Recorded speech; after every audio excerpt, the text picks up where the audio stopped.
আসসালামু আলাইকুম প্রিয় দর্শক।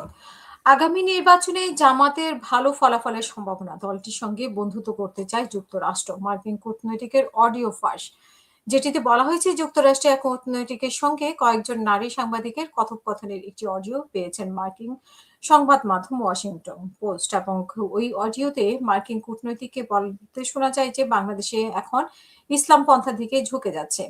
আর আগামী জাতীয় নির্বাচনে জামাত তাদের ইতিহাসের সর্বোচ্চ আসন পাবে। এমন অবস্থায় তারা জামাতে ইসলামের সঙ্গে বন্ধুত্ব করতে চান।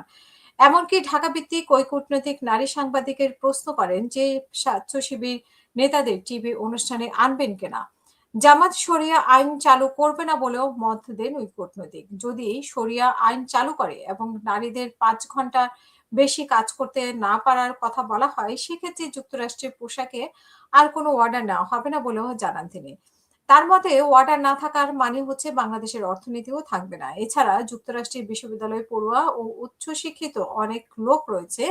তাদেরকে জানিয়ে দেওয়া হবে যে শরিয়া আইন করলে কি হবে। তখন পোশাক শিল্পের উপর শুল্ক আরোপের কথাও বলেন তিনি। সংবাদ মাধ্যমটি আজ বৃহস্পতিবার ২২শে জানুয়ারি এই প্রতিবেদন প্রকাশ করে। বিষয়টি নিয়ে জানতে ঢাকার মার্কিন দূতাবাসের মুখপাত্র মনিকা শির কাছে যোগাযোগ করেছিল ওয়াশিংটন পোস্ট। এই আলোচনার কথা স্বীকার করেন মনিকা শি।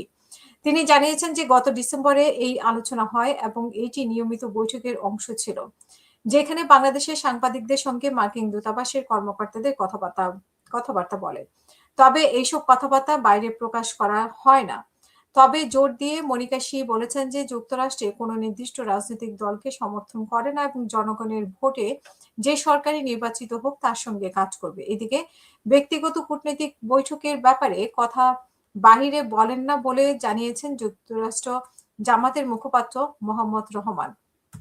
তবে তিনি জানান যে শেখ হাসিনার ক্ষমতাচ্যুতির ওয়াশিংটনে জামাত যুক্তরাষ্ট্রের প্রতিনিধিদের ৪ বার বৈঠক হয়েছে। আর ঢাকার বেশ কয়েকটি বৈঠক হয়েছে।